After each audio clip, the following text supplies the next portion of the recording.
इन दिनों गर्मियों का मौसम है और इन दिनों आमतौर पर देखा जाता है कि पशु को हीट स्ट्रेस हो जाता है, जिसके कारण वो ठहर नहीं पाती है।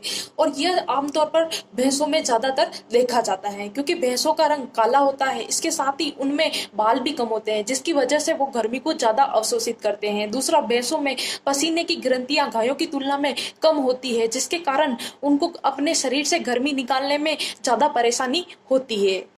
इस कारण गर्मी में मादा पशु का हीट पीरियड लंबा हो जाता है। हम इसके उपाय आपको पार्ट 2 में बताएंगे।